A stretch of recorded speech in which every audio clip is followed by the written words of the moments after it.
Hey everybody, let's talk tough. As you guys might know, the Ultimate Fighter is coming back for the next season and the coaches will be Conor McGregor and Michael Chandler. I mean, this was pretty big news because Conor has been out for a really long time and Michael Chandler has been calling for a fight with Conor for a really long time. So now these two finally get to meet and they're both on their way to Vegas now.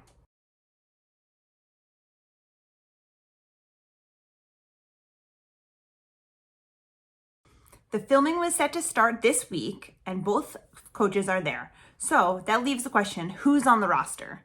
Now, a couple of names have been leaked. This was leaked by Club de las MMA on Twitter and retweeted and shared by MMA Orbit. So this is where I'm getting the information from. So who's on the list?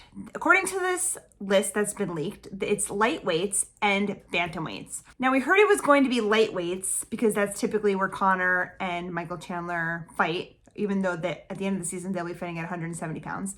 So the addition of the bantamweights being on there too is kind of new news. So let's take a look at the list. So the lightweights, there's Kenneth Cross, Lucas Clay, Mitch Ramirez, Austin Hubbard, Jason Knight, Aaron McKenzie, Dakota Bush, and Loke Radesbog. Sorry if I destroyed that name, but some of those guys should sound familiar. They also said there's two unconfirmed lightweights that will be added. And on the bantamweight side, there's Anthony Burchak, Chris Mautino, Cody Gibson, Hunter Azor, Rico Distilio, Trevor Wells, Carlos Vera, Mando Gutierrez, Timar Valeves, and Manny Lazoya. So, like as I said, if they're really pitting this season as like new guys versus the veterans, then it's really what it is. Because we see a couple of guys on these lists, 36 years old, 35 years old, and then a couple of guys 25 years old.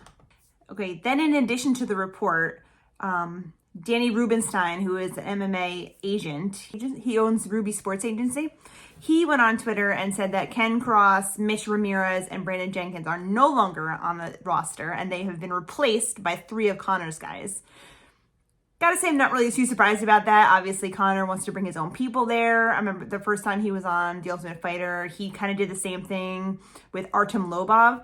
And you see how that turned out. He picked him on his team. He got into the UFC. And then, years later, they had a falling out. But, that's just the way he rolls. So if filming begins this week, we should start hearing some more tidbits coming out, leaks here and there. The season will be airing in May. So stay tuned. I'm hoping to do some more videos if we hear anything. And if there's any topics that you guys are interested in me talking about, let me know. Hit me up on Twitter. It's at NickBoss, NIKBOS, or comment here. I appreciate it. I try and get back to all the comments that are nice ones. All right. Appreciate it, guys. Thanks so much.